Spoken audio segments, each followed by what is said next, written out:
വില്ലന്റെ പ്രണയം. രചന lady Hitler. അവതരണം Ashika. Sir, may I help you? Eshwar സംശയഭാവേനെ എന്നെ നോക്കി. താനെങ്ങനെ ഹെൽപ്പ് ചെയ്യാനാണ്? ഞാൻ അവൻ്റെ അരികിലേക്ക് കസേര നീക്കിയിട്ടു. ഈശ്വർ ഞാൻ എന്താ ചെയ്യാൻ പോകുന്നതെന്ന് നോക്കിയിരിക്കുകയാണ്. അവൻ്റെ ഇലയിൽ കൈയിട്ട് ഒരുരുള അവനെടുത്ത് നീട്ടി. അവനെൻ്റെ കയ്യിലേക്ക് എന്നെ മാറി മാറി നോക്കി. താൻ എന്തേ കാണിക്കുന്നത്? ഞാൻ സ്വയം കഴിച്ചോളാം. അത് കേട്ടിട്ടും ഞാൻ അങ്ങനെ തന്നെ നിന്നു. തന്നോടല്ലേടോ. മനസ്സിലായില്ലല്ലേ? അവൻ വഴക്ക് പറയാൻ വാ തുറന്നപ്പോഴേ ആ ഉരുള അവൻ്റെ വായിൽ വെച്ച് കുത്തിക്കയറ്റി. മര്യാദക്ക് പറഞ്ഞിട്ട് കേട്ടില്ല. അപ്പം ഇതൊക്കെ നടക്കും. അവൻ ദേഷ്യപ്പെട്ട് എന്നെ നോക്കുന്നുണ്ട്. അടുത്ത ഉരുള ഉരുട്ടിയെടുക്കുന്നതിനെ ഞാൻ പറഞ്ഞു, സാർ, ആഹാരത്തിൻ്റെ നേരെ ഒരിക്കലും മോന്തിരിക്കരുത്. എത്ര വലിയ വെറുപ്പാണെങ്കിലും ദേഷ്യമാണെങ്കിലും മുന്നിൽ വച്ചിരിക്കുന്ന ആഹാരത്തോട് കാണിക്കരുത്. സ്വയം ചെയ്യാൻ കഴിയാത്തതുകൊണ്ടാണ് ഞാൻ ഇങ്ങനെ ചെയ്യുന്നത്.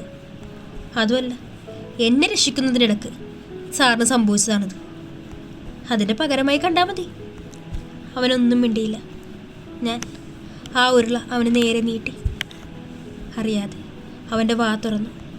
അനുസരണയുള്ള കുട്ടിയെപ്പോലെ ഞാൻ കൊടുത്ത ആഹാരം മുഴുവൻ അവൻ കഴിച്ചു. രാഘവേട്ടൻ ഇതെല്ലാം കണ്ട് കുറച്ചപ്പുറം മാറിയിരിക്കുന്നുണ്ടായിരുന്നു. അവനെ ഓട്ടിക്കഴിഞ്ഞ് ഞാനും കഴിച്ച് അവിടെ നിന്ന് ഇറങ്ങി. ഒരു നന്ദി വാക്കുപോലും പറഞ്ഞില്ല. അല്ലെങ്കിലും അതിൻ്റെ ആവശ്യമില്ലല്ലോ. വണ്ടി കയറിയപ്പോഴും ഓഫീസിലെത്തിയപ്പോഴും അറിയാതെ പോലും എൻ്റെ നേർക്ക് അവൻ നോക്കിയില്ല. ചമ്മല് കാണുമെന്ന് കരുതി ഞാനും മൈൻഡ് ചെയ്തില്ല. ഓഫീസിൽ ലഞ്ച് ബ്രേക്ക് ആയിരുന്നു. ഞാൻ സൂര്യയുടെ അടുത്തേക്ക് വന്നു. എവിടെയായിരുന്നിട്ട് നീ? ഞാൻ വന്ന് കയറിയപ്പോഴേ സൂര്യ എന്നോട് ചോദിച്ചു. ഓ, ഒരു മീറ്റിംഗ് ഉണ്ടായിരുന്നു, അതിന് പോയതാണ്. എവിടെ? അതൊന്നും അറിയില്ല. ഏതോ ഒരു ബിൽഡിങ്ങിന്റെ 15ാമത്തെ നിലയിൽ. എങ്ങനെ ഉണ്ടായിരുന്നു നിന്റെ ജോലി? കുഴപ്പമില്ലടി, പിന്നെ പഠിച്ചു വരുന്നതല്ലേ ഉള്ളൂ. നിനക്കെങ്ങനെയുണ്ടായിരുന്നു? ഓർമ്മിപ്പിക്കല്ലേ പൊന്നേ. നേരത്തെ ഈശ്വർ പറഞ്ഞതിന്റെ അർത്ഥം എനിക്കിപ്പോഴാണ് മനസ്സിലായത്. എന്നതാണ് നീ പറയുന്നത്? ഞാൻ നടന്നത് മുഴുവൻ അവളോട് പറഞ്ഞു. എന്തോ എനിക്കപ്പോ അങ്ങനെ ചെയ്യാനാ തോന്നിയത്. ഈശ്വരന് ആഹാരം കൊടുത്തപ്പോൾ എനിക്ക് വല്ലായ്മൊന്നും തോന്നിയില്ല. ഞാൻ കാരണമല്ലേ? നീ അത് വിടടി. താനിവിടെ ഇരുന്ന് എന്ത് കാണിക്കുക? അവിടെ 100,000 പണികളുള്ളപ്പോ താൻ ഇവിടെ ഇരുന്ന് സമയം കളയുന്നോ? ഈശ്വർ ഞങ്ങളുടെ ഇടയിലേക്ക് വന്ന് 2 ചാട്ടം ചാടി. അമ്മച്ചിയാണ്. ഞാൻ പേടിച്ചു പോയി. സാർ, വേഗം ഓഫീസിലേക്ക് വാ. അത്രയും പറഞ്ഞ് അവൻ ഓഫീസിലേക്ക് പോയി. നീ പാമ്പിനാണോടി ചോറ് വാരി കൊടുത്തത്? വേഗം ചെല്ല്, ഇല്ലെങ്കിലേ വീണ്ടും വരും, സൂര്യ പറഞ്ഞു. ബാക്കി മൂനോ? ഞാൻ പിറുപിറു പോകാൻ തുടങ്ങിയ എന്നെ പിടിച്ചോളൂ ചോദിച്ചു. കുറെ നേരമായി ഞാൻ കേൾക്കുന്നു. ബാക്കി മോനോ? എന്താ സംഭവം? ഓ, ജാപ്പനീസ് അറിയില്ലല്ലേ? ബാക്കി മോനോ എന്ന് വെച്ചാ രാക്ഷസൻ എന്നാ. ഇനി പുള്ളി കേട്ടാലും അർത്ഥം അറിയാത്തോണ്ട് ഞാൻ രക്ഷപ്പെടും. എങ്ങനെയുണ്ട് എന്റെ ഐഡിയ? കൊണ്ട് ഉപ്പിലിട്ട് വെക്ക്. അവളെന്നെ പുച്ഛിച്ചു വിട്ടു. അവളെ നോക്കി പല്ല് കടിച്ചിട്ട് ഞാൻ ഓഫീസിലേക്ക് വന്നു. രാവിലെ കയറിയപ്പോൾ ഈശ്വറിന് ആവശ്യമുള്ള സാധനങ്ങൾ മാത്രമേ അവിടെ ഉണ്ടായിരുന്നുള്ളൂ. ഇപ്പോൾ അവിടെ മറ്റൊരു ടേബിളും കസേരയും ഉണ്ട്. അതാണ് തൻ്റെ പ്ലേസ്. നമുക്കൊരുമിച്ച് ഒരുപാട് വർക്ക് ചെയ്യേണ്ടി വരും. അതുകൊണ്ടാണ് എൻ്റെ ക്യാബിൻ തൻ്റെ കൂടി ക്യാബിനാക്കിയത്. ഞാൻ തലയാട്ടി കേട്ടു. അപ്പോഴാണ് ഞാൻ ആ മുറിവ് ശ്രദ്ധിച്ചത്. അപ്പോഴും ആ മുറിവിൽ അവൻ മരുന്ന് വെച്ചിട്ടില്ല. സാർ, ഈ മുറിവിൽ താൻ എൻ്റെ ബിസിനസ് കാര്യങ്ങളിൽ മാത്രം ഇടപെട്ടാൽ മതി. കൂടുതലൊന്നും പറയണ്ട. എൻ്റെ കയ്യിലല്ലല്ലോ മുറിവ്, അങ്ങേരുടെ കയ്യിലല്ലേ. അപ്പൊ എന്നെ പുച്ഛം.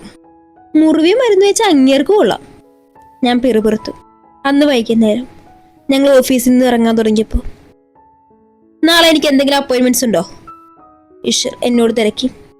ഞാൻ എൻ്റെ ഫോൺ എടുത്തു. അതിൽ നോക്കിയിട്ട് പറഞ്ഞു, നോ സാർ. പിന്നെ ABS കമ്പനിയുടെ CEO-യുമായി ഒരു മീറ്റിംഗ് ഉണ്ട്. അത് പക്ഷെ ഉച്ചയ്ക്ക് ശേഷമാണ്.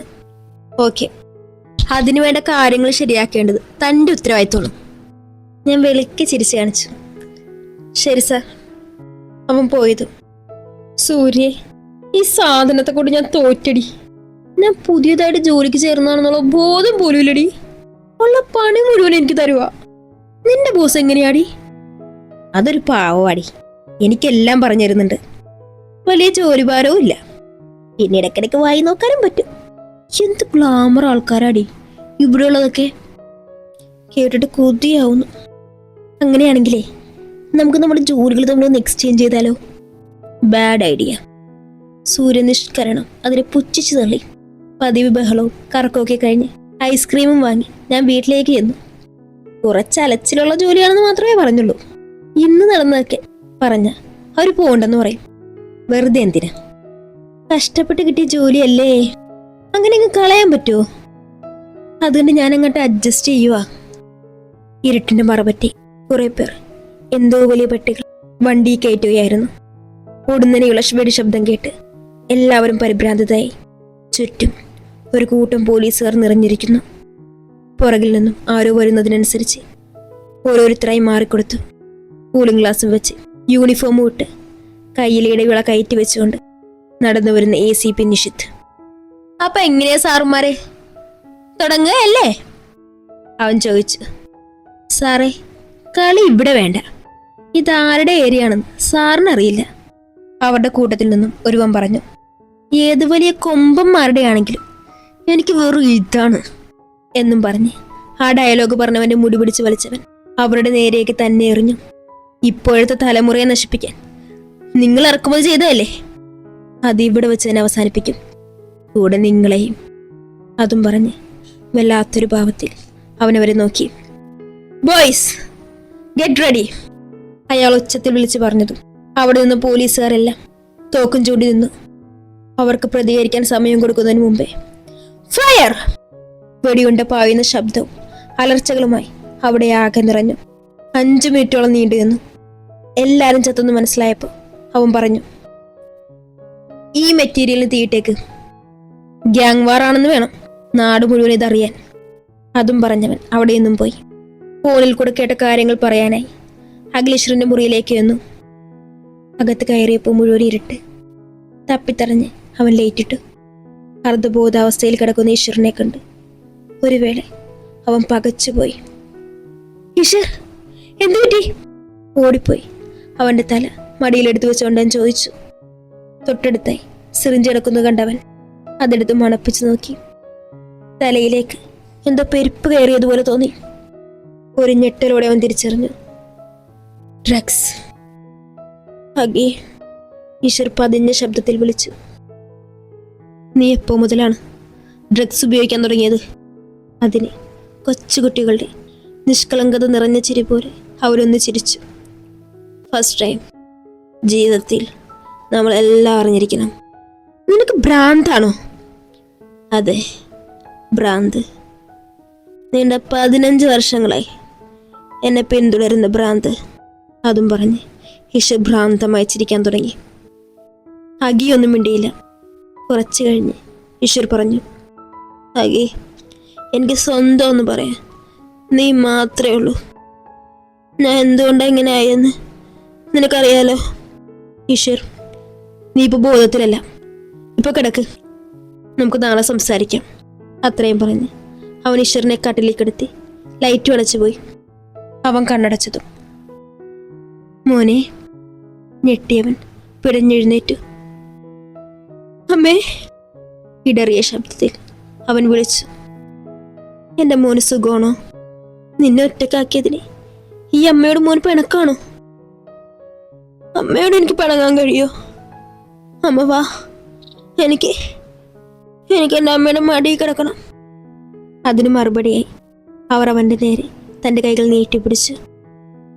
അവൻ അവരുടെ മടിയിൽ തലവെച്ചു. കൊല്ലും, നമ്മുടെ കുടുംബം നശിപ്പിച്ചവരെ ഇഞ്ചിഞ്ചായി കൊല്ലും ഞാൻ, അവൻ അവ്യക്തമായി പറഞ്ഞുകൊണ്ട് എപ്പോഴും ഉറക്കത്തിലേക്ക് വീണു. രാവിലെ പതിവില്ലാതെ ഞാനൊന്ന് അടുക്കള വഴി ജസ്റ്റ് ഒന്ന് പാസ് ചെയ്തു. അല്ല, ഇന്ന് സൂര്യൻ പടിഞ്ഞാറാണ് ഉദിച്ചത്. പതിവില്ലാത്ത കാഴ്ചകളൊക്കെ ആണല്ലോ. ഞാൻ അമ്മയെ കൂർപ്പിച്ചു നോക്കി.